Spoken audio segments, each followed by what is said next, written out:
கரூர்ல 41 பேரை விஜய் தான் கொன்னாரு, விஜய்க்கு கரூர் மக்கள் மேல அக்கறையே கிடையாது அப்படின்னு இத்தனை நாள் கதறிக்கிட்டு இருந்த திமுக இப்போ முதல்வர் விஜய் கரூர் போக தடை விதிக்கணும்னு கோர்ட்ல கேஸ் போட்டிருக்காங்க.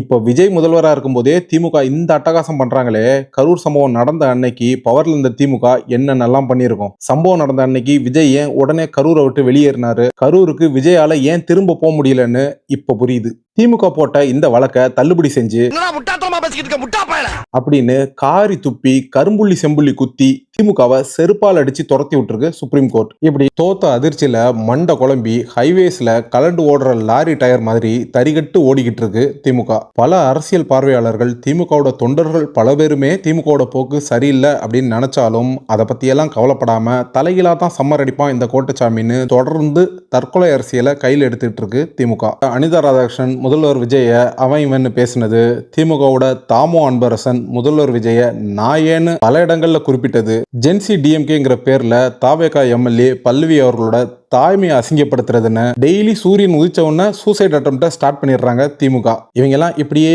பண்ணி அழிஞ்சு போறது தான் தமிழ்நாட்டுக்கும் நல்லது, தாவேகா அரசாங்கத்துக்கும் நல்லது. இந்த மாதிரி திமுக ஆட்களை எல்லாம் பார்க்கும்போது விவேக் அவர்கள் சொன்ன சினிமா டயலாக் தான் ஞாபகம் வருது. இந்த மாதிரி திமுக திருந்தாம இருக்கிற வரைக்கும் தமிழ்நாட்டுல உன்னை யாரும் அசைச்சிக்க முடியாது.